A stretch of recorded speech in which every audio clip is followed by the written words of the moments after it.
kituufu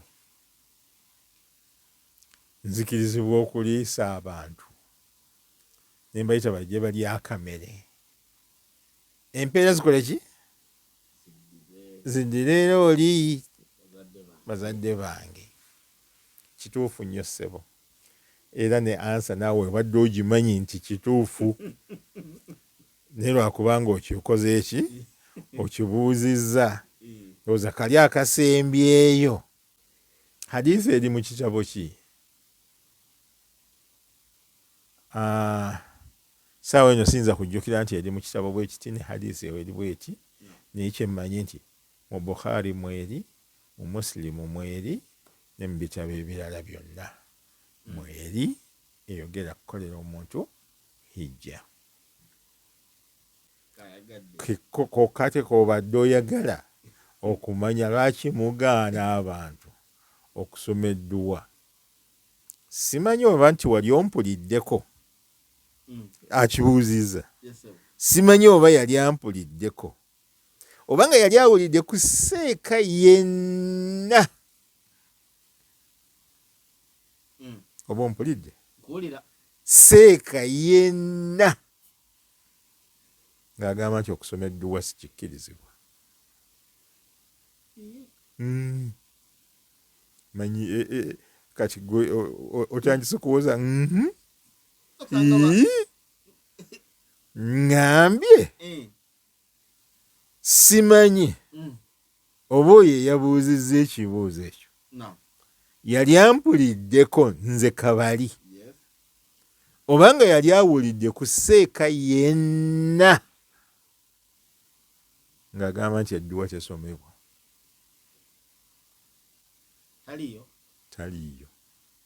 teriyo seeka yali akigaaye nti edduwa tesomebwa nga buli lunaku tuli rabbana atina fi duniya hasana rabbi ighfirli waliwalidayya allahumma ighfir lahuma warhamhuma allahumma ighfir lilmuslimina walmuslimat walmu'minina walmu'minat fi mashariqi al-ardi wa magharibiha kati seeka avaawo agambe nti edduwa tesomebwa eswala yokka duwa Allah yatugamba bakadde baffe tubakole ki tutya rabbi ighfirli waliwalidayya warhamhuma kama rabbayani saghira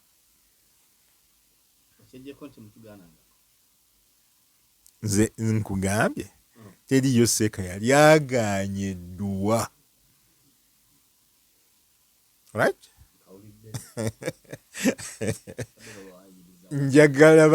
njagala katereere right ebigaanibwa nti rasulullahi sallallahu alayhi wasallam teyabikola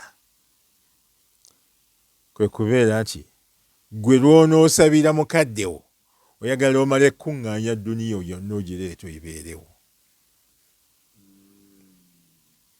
alright njagala ekyo kyekyo njagala kitegeerekeke nti ŋŋenda kusaba dduwa ya gundi naye nnyina kumala kukuŋŋaanya baki bantu abantu bwe baba tebakuŋŋaanye nga n'okusaba tosaba ebyo byanjawulo kukola emikolo olyoka osabire baki bakaddebo ekyo kyanjawulo nekiri ekigamba mwe mubijjawa ate mugaana abantu okukola ki okusaba bannange buli muntu yenna tukubiriza buli muntu yenna wonna waali okubeera ng'asabira bakadde be okusabira baganda be okusabira abasiraamu bonna gye bali okusabira okwo kwe kuteeka okubeera nga weekuli rasulullahi sallallahu alaihi wasallam yabituyigiriza naye okugamba nti nyina kumala kuŋŋaanya duniya ejje emale kubeerawo ndyoke nsabire kitange wabeerewo akabaane wabeerewo kiri na kiri. Ebyo bye tugamba nedda era byanjawulo okugamba nti baseeka bagaana abantu okusoma edduwa. Kyenkugambye tewaliiwo seeka yenna ali waasa okubeera ng'ayitibwa seeka okubeera ng'agamba nti edduwa tekkirizibwa mu busiraamu. Tayinza kubeerayo. Right? Naye ebintu bye tumala okukola simanyi bayite mala kukola mataali simanyi mala kukola biki era ebyo bye bakugamba ti ebyo byebiri bidaa bye byazuulibwa ne biteekebwawo.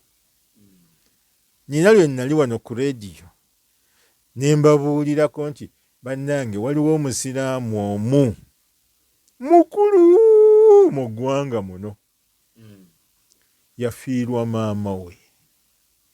Maama we bwe yafa baamutereka ewiiki nnamba bamale okukola ki kuzimba nnyumba eri kagamba abantu abanajja okuziika gye batunulako ne bagamba nti nno ki wamma ge maka g'omukadde mwabadde abeera. Baamala gizimba n'alyoka abika bannange maama wange yakoze eki yafudde. Abantu bajje balabe ennyumba nga wali naye mu butuufu kiri nti maama we abadde asula mu biki mu bifunfugu. Ebyo obusiraamu tebibikkiririzaako ddala n'akatono. Ojja oleete ensawo z'omuceere oziteeka awo abantu bajje bazirye. Abamu nga bamala nagakwatamu bwe bati nga ne batani ani ano eyafumbye biki bye baafumbisizza. Right? Nga mukadde we yagenda okufa nga wadde ekkiro emu togimugulira. Ekkiro emu tewagimuguliranga kugimutwalira. Akanyama ne kafuuka kanyama ng'era akafuna ku yidi abatake nga basaze kuki ku nte. Gwe nga oli mu kweyagala oli ewuwo olya nnyama kumpi buli lunaku. Ogambe nti bw'onooyita bali n'obawa ojja kuba okoze kinene nnyo. Anaasanyuka ki? Wamwerabira mu bulamu bwe. Ennyumba gy'asulamu nga oli bw'ajja n'akwatako obukwasi ku luggi aba amutuuseeko n'omutuukako. Kati gwe oyagala omale kufuna nsawo za muceere meka okola otya osanyusaani. Allah tamanyi. Kagamba mulimu ebintu ebimu bye bagenda bajjawo oba bye bannyonnyola kyaba ebino bye mukola si biki si bituufu. Naye nga tewaliiwo seeka yenna agaana kusabira mufu oba kusabira muntu ng'akyali mulamu. Tubasabira ffenna. Right? Yes. Ffenna kuba Rasulullahi sallallahu alaihi wasallam yennyini agamba nti idha mata buni Adam aba asobola kufuna mu bintu bisatu. Ekisooka abaana be yasomesa irimu. Waba yasomesa irimu abantu abali eyo ne yonna gye bali ne bagitegeera ne babeera nga bagikolerako. Mashallah mwe mulina okubeera nti basobola omusabira. Allah agikkiriza bulungi. Right? Yes. Omwana omulongoofu. Omwana omulongoofu ayinza okubeerawo n'atasabira kitaawe. Anaabeera omulongoofu. Tayinza kubeera nga tosabira kitaawo. N'ogamba nti ate kati simanyi oli mulongoofu wa kika kigwe. Tugamba oli ye mulyango gw'ejjanaayo gw'ate ogwerabidde. Bannange tulina bye tugaana, tulina ate bye tutayinza gaana. N'olwekyo buli yenna abadde ategeera nti bamaseeka bagaana okusoma edduwa, njagala olwaleero kitegeere nti teri seeka agaana kusoma dduwa, wabula kukola Rasulullahi sallallahu alaihi wasallam by'ataakola baseeka bye bagaana. Wallahu alam.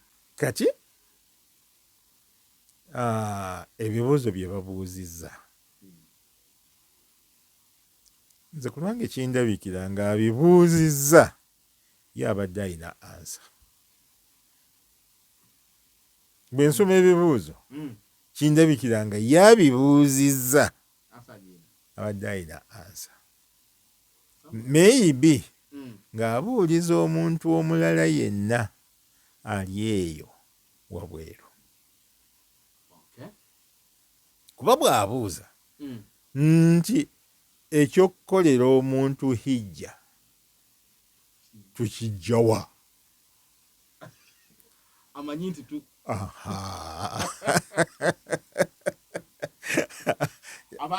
ekyokukolera omuntu hijja akimanyi nti gyekiri oba akiwulira bakisomesa, right? Naye ye kyagira kiva luddawa? Kiva mu hadithi ya Rasulullahi sallallahu alayhi wasallam. Omukyala yajja gy'ali n'amugamba nti ya Rasulallah, maama wange yakola ki? Yafa. Nzikirizibwa okubeera nti mukolera hijja. Rasulullah sallallahu alaihi wasallam n'amugamba nti mukolere. Omulala yajja nti musasulire ebbanja. Rasul sallallahu alaihi wasallam n'agamba nti singa libadde ly'abantu kyanandirisasudde nti haqqullahi awla, ebbanja lya Allah lyerikola ki? Lyerisinga. Ne hadithi endala weeziri. Kitegeeza Rasulullahi sallallahu alaihi wasallam yennyini ye yakikola ki? Ye yakisomesa. Okukolera omuntu omulala si mufu yekka, ayinza n'okuba nga akyali mulamu naye nga alina obuzibu n'okulinnya ennyonyi, kabwemba nkireeta bwentyo. N'omugambako maama tugende mu hijja, ayinza okugamba mwana wange nvaako, oba olina mirembe gy'onjagaza nviiraako ddala ekyokulinnya ennyonyi egende mu bbanga wali nze sijja kisobola. Ayinza okuba nga ekyo kyaki taata oba maama, ayinza okubeera ng'alina kirala kyonna ekimugaana okubeera ng'akola ki? Agenda.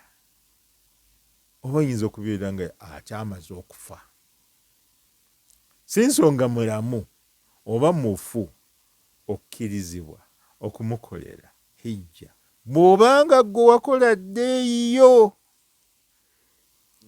Okawulidde ako? Bw'obanga gwe wakola ki? Wakola ddeeyiyo, tokkirizibwa kukolera mulala nga tokolanga yo. Kyova olaba nti era bajja oli bw'abanga ayagala kukola hijja ya muntu we, alaba muntu abadde agenda okukola emirundi n'emirundi ng'abadde agenda mu hijja nga ati njagala kukola hijja ya muntu wange bw'ati. Kubanga okukolera omulala gw'oteeka okuba nga eyo faradha wagikola dda n'ebeera ng'ekoze eki? Ekuvuddeko. Ako ko njagadde kabeere nga nako kamanyibwa.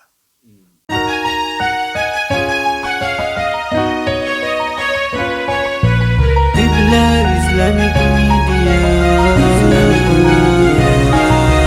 Qibla Islamic Media.